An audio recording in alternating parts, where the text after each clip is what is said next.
Quickie NBA Today Quick Shots. I'm your host, Ken Thompson, and we welcome you to the show on December 12th, just 13 days before Christmas.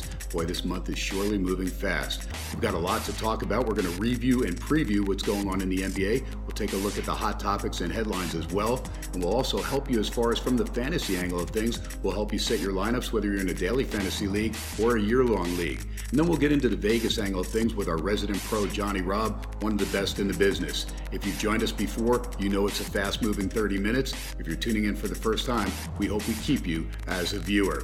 Meanwhile, same cast of characters always seem to be highlighting the headlines. What about LeBron James, his 7,000th assist? Meanwhile, point guard for the LA Clippers, Chris Paul, 20 points, 20 assists, 0 turnovers. Pretty phenomenal there. And of course, there's Russell Westbrook, tying Michael Jordan's record set way back in 1989 with his 7 triple-double on Friday night. We'll let you know how Russell fared going for his 8th straight on Sunday in a home game against the Boston Celtics. All that and more on Quickie NBA Today Quick Shots. I'm your host, Ken Thompson. Stick around. We're going to move quick.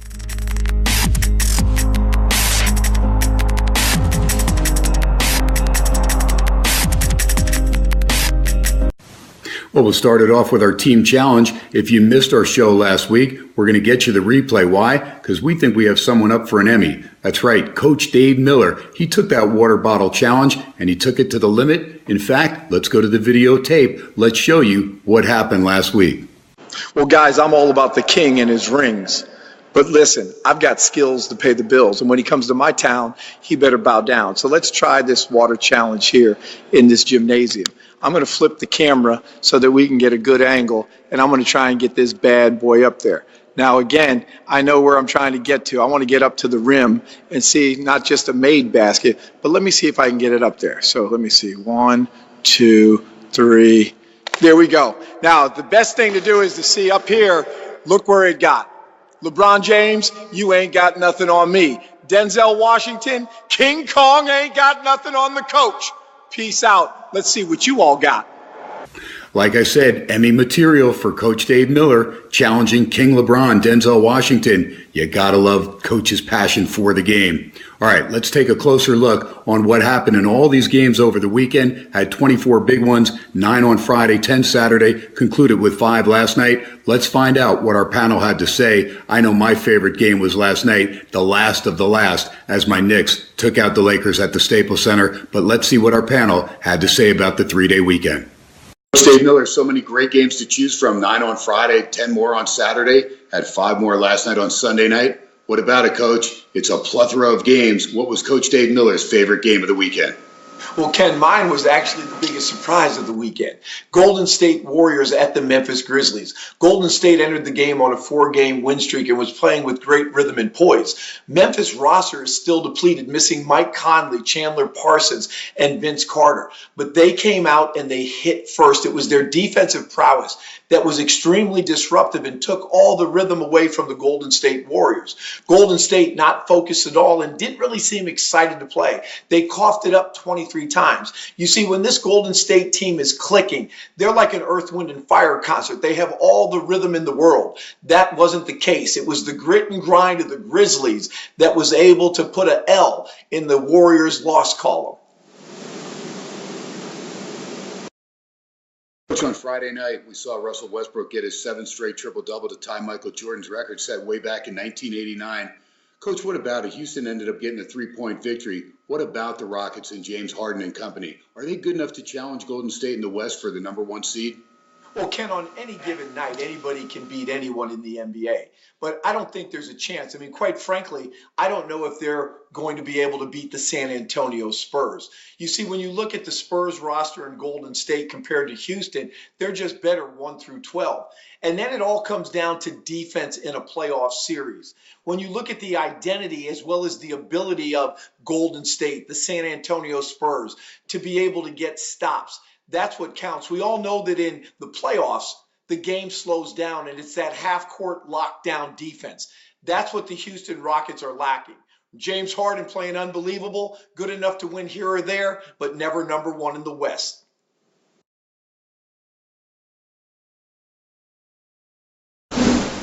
King LeBron serves up 44 points, 10 assists, and 9 rebounds in the Cavs' 116-105 win, also notching 7,000 assists against the Hornets. Coach Miller, how do you stop the King? I don't know if I'd use the term stop, but early on in his career, when I used to game plan against him, we would definitely try and slow him down. And what I mean by that is you've got to take away his easy points, his layups, his dunks in transition. And then a major key is to defend him without fouling. You can't give him field goals and then also put him on the charity stripe, because those shots you can't defend. Now, a couple thoughts come to mind. He's a pass-first all-star, the best player on the planet. When he crosses half court, maybe trap him, force him to give it up early and deny him back. That's easier said than done. But last but not least, whenever he puts it on the floor, he's got to dribble into a crowd. You've got to build a wall and make him settle for jump shots.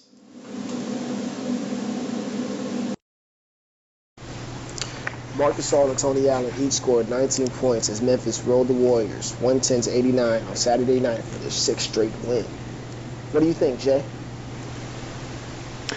Well, it was a nice win for Memphis, as you said. They have been hot, winners of 6 straight overall. And Tony Allen and Marc Gasol did have big games, as did the entire starting crew for Memphis. All 5 players in double figures, and 7 players overall scored at least 10 points. So it was just a great team win, but this one was more or less about how poorly the Warriors themselves played. 44% from the field for the game. They came into the game shooting 50% from the field for the season. They also had a season-high 23 turnovers. So I really don't look at this as an overall trend, really, or a statement about Golden State. Just one of those nights that you'll have every once in a while in an 82-game format here in the regular season. So, Jay, Washington Wizards. They were trailing 100-95 on Saturday night, ripped off an 11-0 run to win the game. John Wall, 24 points, 11 assists. How do we look at this Wizards team? Are they true contenders? Let me know. Well, Chuck, that was a nice win, a great comeback, and the Bucks actually played pretty well in this one. They had it rolling most of the game, shooting 50% from the field and 52% from the three-point line. But the Wizards really dug in there defensively in the final 4:28 of the game, holding the Bucks scoreless from that point on. Looking at the Wizards overall, though, and moving forward to the rest of the season, I really don't see them as being much of a factor in this Eastern Conference. I honestly do not see them at this point as a contender. They've just been too hot and cold, really too sporadic throughout the season. At just 9-13 overall right now, I don't even really see them making it into the playoff picture by the end of the season. Well, Russell Westbrook's 7-game triple-double streak came to an end on Sunday night, but he did score 23 of his 37 points in the second half to help the Thunder win a close one over Boston, 99-96. What are your thoughts on the game, Chuck? Well, Jay, what a win. And I said this maybe a week or two ago. The Thunder just keep finding ways to win these nail-biting games. Even though they dropped one to Houston the other night, it was just as close as this one was against the Celtics. Westbrook doesn't get the triple-double, but who cares? This guy just wants to win, and his team wants to win with him. I mean, they are playing way better than I thought they would be post-Kevin Durant era, and I think the whole Western Conference should watch out. I honestly feel like the Thunder could still end up at the end of the season as one of the final 4 teams left in the playoffs. Special win. To win that game against that tough Boston Celtics teams was amazing.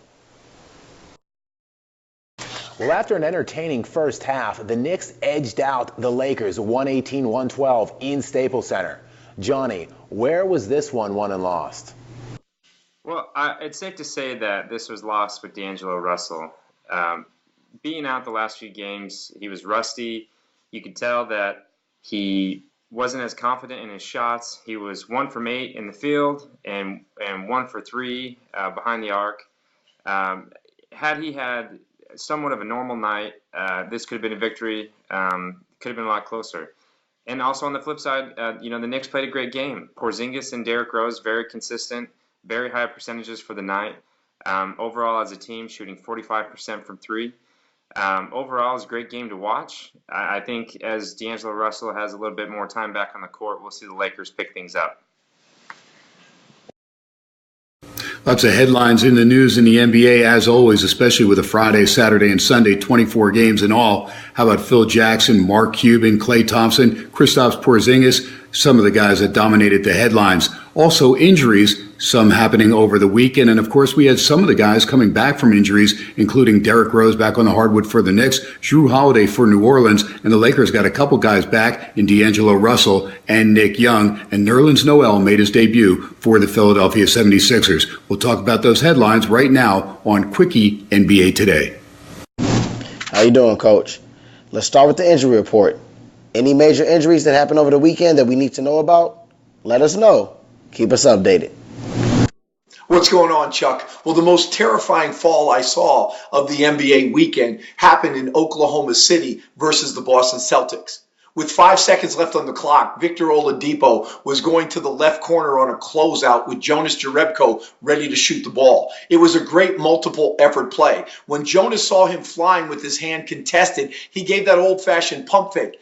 That put Oladipo into the air, and he catapulted over top, landing on his back. Now, the good news is x-rays were taken and there were no broken bones. And because of the fall being so harsh, he underwent concussion protocol. That came back negative. Chuck, you see the elf on the shelf? He's healthy too, and he's moving around the house.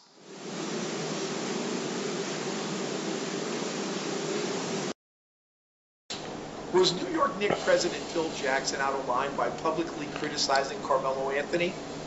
Should it have been done in private? Or was there a second agenda?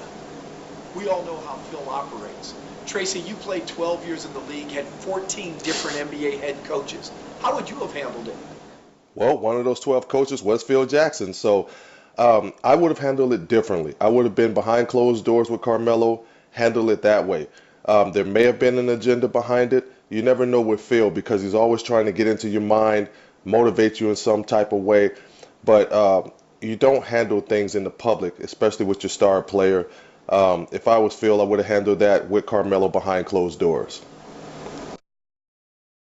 Was it out of line for Dallas Mavericks owner Mark Cuban to state during the playoffs last year that Russell Westbrook wasn't a superstar? Do you think that Cuban just likes the sound of his own voice at this point? Well, Jay, Mark Cuban has always liked the sound of his own voice. I think we all know that. Now, to say was he out of line, I'm not quite sure if he was out of line or not, because at the moment last year, the Thunder were expected to do some big things. We all know they blew the famous 3-1 lead that the Warriors eventually blew in the finals. But in terms of superstar, I don't really know what the definition of a superstar is to Mark Cuban. Do I think he was throwing some shade at him? He probably was throwing a little bit of shade at Russell Westbrook. We all know he's a superstar player. But maybe Mark Cuban just wanted to see him win a championship before he gives him that title and that throne. So, was he out of line? I'm not quite sure I can say he was out of line for his purposes.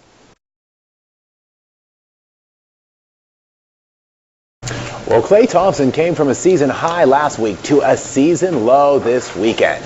Tracy, how do you explain that? Well, Jay, it happens, man. When you're in the NBA and your job is specifically to stand out on the perimeter and shoot the basketball, you're going to be hot and cold. He doesn't have the option to go to the hole or post up all the time or mix his offense up. He's primarily the guy that feeds off of what Steph Curry does as far as penetration or in transition, and he's running for three-point lines. Back in the day, you used to run for layups. Now you run for the three-point line. So when you're further away from the basket, your consistency is going to be a little bit off. So you're going to see big days like the 60-point games, and then you're going to see three-point games. So that's how the consistency is when you're just shooting jump shots. Let's have a closer look at the Knicks power forward, Kristaps Porzingis. The 21-year-old from Latvia is averaging 20 points and 7.5 rebounds per game this season. Tracy, how do you rate the number 4 overall pick from the 2015 draft? I thought the number 4 pick was a little bit too low for Kristaps Porzingis because when I went to his pro day back when he was about to be drafted, I thought he was the number 1 pick. The kid can shoot from 25 feet out consistently. He can post up. He can put the ball on the deck. So I thought he was the number 1 pick. He has worlds of potential. What he's doing right now, I am not surprised. So look for big things out of him for the rest of his career. With 77 days to go before the NBA's annual trade deadline, will the Sacramento Kings trade DeMarcus Cousins before his contract is up? What do you think, Dave? Hey, Shayna. With 77 days to go, I cannot foresee the Sacramento Kings trading away one of the best big men in the league with Boogie DeMarcus Cousins. He's averaging 28 points a game, 10.6 rebounds, and he is the franchise. I know his only gripe is that he's not winning as many games as he'd like. Their current record is 8-13, and he wants to compete. He wants to be a playoff contender, an NBA championship contender. So the only way I'd see him leaving the Sacramento Kings is if his agent is like demanding a trade. Other than that, I don't see the Kings letting him go. You know, he's pretty much unmatched when it comes to big men. We all know the Lakers are a really young team, but they started off the season really well. Lately, however, they kind of been struggling, but Tracy, we want to know, have they met your expectations thus far? Well, Shayna, I think they exceeded the expectations so far. The way they started out the season, now guys are hurt, so they're losing a few games. They're losing games without Nick Young and without D'Angelo Russell. But to see the improvement from those guys at the beginning, I wasn't expecting that, especially being part of the coaching staff last year. And I saw what I saw last year, so I thought it was, they had a little ways to go. But I think with the veteran leadership in that locker room that they have now, I think that helps out the youngins. All right, let's see what's in store tonight as we look closer in the action. 7 games on the hardwood. The game I'll be most interested in is Milwaukee on a 2-game losing streak. They're going north of the border to take on the Toronto Raptors. Good matchup with Adi Antetokounmpo for Milwaukee and Jabari Parker going head-to-head with Kyle Lowry and DeMar DeRozan. 6 other games on the hardwood for our resident pros and our experts to take a look at. We'll let you know what they think of tonight's action on Monday night. Johnny, we got the Charlotte Hornets taking on the Indiana Pacers. Walker's expected to play in this game. What are the keys to a victory for either team? Let me know what you think, my man. Well, every game is going to come down to turnovers and not forcing shots. Now, Charlotte has a better defense, averaging only 102 points against them per game versus the 107 for the Pacers. If Kemba's in, it's safe to say that Charlotte's going to take this one. It's going to be a close game. But at the same time, the Pacers have an amazing starting lineup. A big fan of Paul George, top 5 player. I still just haven't seen them play how I think they can play. So I think this game could go either way, but it's safe to say Charlotte. I'm rooting for the Pacers, but I guess we'll see. Your third, Milwaukee, going to Toronto to take on the Raptors. Who gets the win? Why? Let me know. What's up, chat? This is a pretty easy call. You have a red-hot Raptors team who won 8 of the last 9 games, and they have an efficient backcourt duo in DeMar DeRozan and Kyle Lowry. They're Olympians. They're all-stars. Kyle Lowry just had 34 points against the Boston Celtics, and we're all aware of what DeMar DeRozan is doing this season. And they're an offensive juggernaut. They have a lot of people that are efficient on the offensive end. And with the Bucks, they recently blew a 20-point lead against the Washington Wizards. Giannis had a great game, scoring 28 points, grabbing 13 boards, 7 assists, but it wasn't enough. And if he can't get a win against the Wizards, how is he going to win against the Raptors?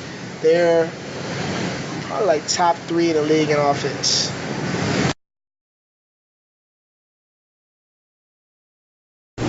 Portland will end their road trip at the Staples Center tonight as they take on the Los Angeles Clippers. So Jay, tell me, what is going to be the key for both of these teams tonight? Well, I think that the key is that the game is going to be played in Staples Center as Portland comes limping in on their current 5-game road trip with just a 1-3 record in the first 4 games. Most recently, they blew a 20-point lead on Saturday night, and they're just not a great road team right now. 5-9 overall for the year, and they are scoring 5 fewer points and shooting 3 fewer percentage points on the road versus at home. I just don't see any way that Portland can get the win tonight in LA. as they have Blake Griffin coming back. To me, that's the key for them. They're trying to get healthier, reinserting him into the lineup. He was just in maintenance minute mode in their last time out. Tonight, they look to try to get him back into the swing of things, and I look for the Clippers to get the victory tonight at home. The Lakers are headed to Sacramento to take on DeMarcus Cousins and the Kings tonight. So Jay, tell me, after that really tough loss to the Knicks last night, will the Lakers be able to pull off a win tonight in Sacramento? Well, Shayna, I just don't personally see it now. The Lakers coming in very, very cold, losers of 6 consecutive games overall right now. And the big issue really has been their defense, as they've given up 103 points per game at least in those 6 losses. And looking at the season as a whole, in 26 games so far, the Lakers have only limited their opponents to under 100 points 5 times.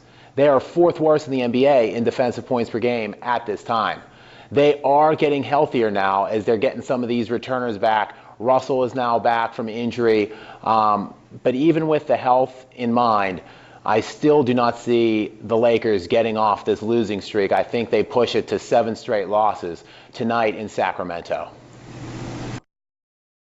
Now it's time for my favorite segment. Yep, being a Vegas guy, this is the one I really enjoy. And we've got a red-hot handicapper, our resident pro, Johnny Robb. Johnny has hit 9 of his last 10 games. Let's see what Johnny has in store for tonight. I know there's lots of games on the docket that look like a chance to make some money. Well, no better guy to go to than Johnny Robb. So here's Johnny. What about it, Johnny Robb? You've been red hot, man. First off, congrats on the great run that you're on. But what about Indiana and Charlotte? These two teams both played Friday and Saturday, but both had last night off. What about it? How do you see this game tonight?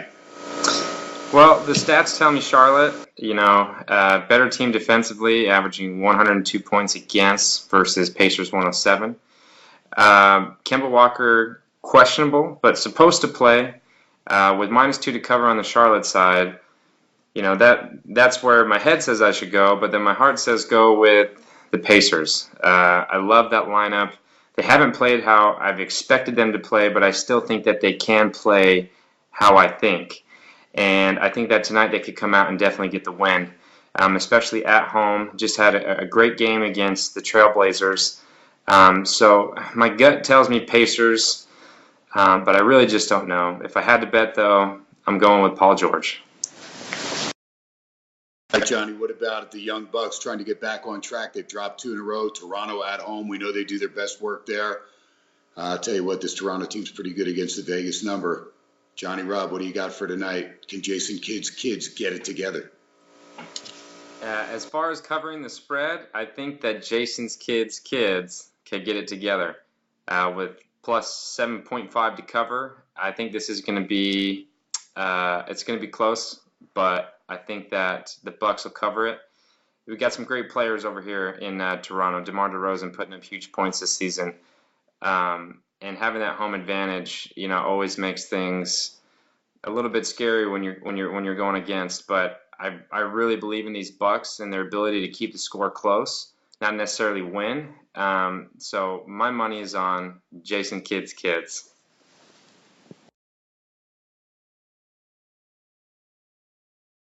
All right, Johnny, what about it? Sacramento at home waiting for the LA Lakers, who had a Sunday night game, and a tough one at that, at the Staples Center against my New York Knicks. Will Sacramento be ready? I know the Lakers got healthier. Will it help on Monday night? Well, I think the Kings will probably win the game, but as far as covering the spread, with +9 to cover on the Lakers side, you've got D'Angelo Russell back in, Nick Young back in, Lou Aldeng playing great as of late, and Lou Williams putting up some serious points. D'Angelo Russell didn't play very well last night. He was on limited minutes, but I think he's going to shake off the rust. I think we're going to see a normal game from him tonight. So covering 9 points, I think will be easy money. They have sides, but they have totals as well. And Johnny Robb, right now you're in a zone. I don't think it matters side or total, because everything's coming up rosy for you. 227.5, pretty high total. Houston at home against Brooklyn. What about it, Johnny Robb? What do you have on your radar? 7 games on the hardwood to choose from. Give us a total, Johnny.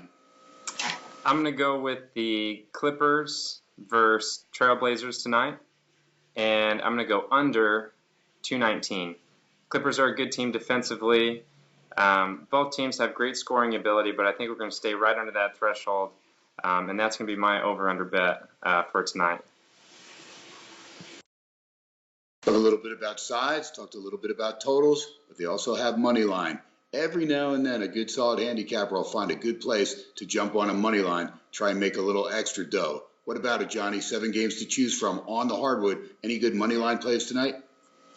To me, only one money line bet really stands out, and that's Nuggets over Dallas with minus 115. So 115 down wins you 100. With Bogut out and Nowitzki out, Denver hasn't been looking too bad. They've got some injuries to deal with themselves, but they're pretty consistent. And I've seen that throughout the season. So, money line, Denver. The debate could go on for weeks, could go on for the entire season, talking about fantasy stats with Kevin Durant versus Russell Westbrook. Durant, of course, bolting for the Bay Area now with Curry and Thompson. Looks like he's got a chance to win a title. Meanwhile, in OKC, Russell Westbrook staying put, but he's catapulted himself to the top of the fantasy leaderboard. For those whose fantasy teams need a little bit of work right now, tell us who are the top free agents. Hey Shayna, so some of the top free agents I would consider picking up if your fantasy team needs a little bit of help are Sean Kilpatrick. He's putting up some decent numbers right now, averaging about 16.1 points per game. I know the past game against San Antonio, he didn't show up. He had like 4 points. But other than that, he's been putting up some really good numbers. Lou Williams for the Lakers, averaging about 19 points per game. They're struggling right now, but, he's pretty consistent night in and night out. Some other players I would consider are Tony Allen. He seems to be warming up a little bit. Had 19 points in his last game. I'd also consider Patrick Beverly. He can fill up the stat sheet pretty well. And if you want to take a risk, Nerlens Noel and Tyreke Evans. Tyreke Evans is going to make a debut this week. Anthony Davis's value has already seemed to peak this season. So, Chuck, for somebody who has him on their fantasy team, should they be looking to trade him? Well, yes, Shayna. If you have him on your fantasy team, it might be time to trade Anthony Davis. Now, this is a guy who's averaging 30 points and over 11 rebounds and a couple assists per game. 23 years old. In my opinion, he's a top 3 player in all of basketball. But you should trade him while you can because Anthony Davis is injury prone. He's been dealing with the nagging right foot injury that we don't know when that can flare up again and he can miss a couple games. Also, the Pelicans are bad, so you never really know what you're going to get from the team. We know what we'll get from him in terms of the points are concerned, but he has to stay healthy, and there's a lot of nights where I feel he will sit out just to maintain his long-term health. So in terms of fantasy value, trade Anthony Davis now and get everything you can in return. But overall, he's one of the best players in basketball. Well, we thank you for joining our show. Told you it was going to be a fast 30 minutes as we just move right through with an expert panel. It's now time for you to get involved. If you agree or disagree with anything on our show, please let us know. Also, if you have any questions for our resident panel and our pros, we'll get those to them and we'll try and answer those tomorrow night. Want to thank you for joining us here on Quickie NBA Today Quick Shots. I'm your host, Ken Thompson. Had a great time. We'll talk to you tomorrow. Good night, everybody.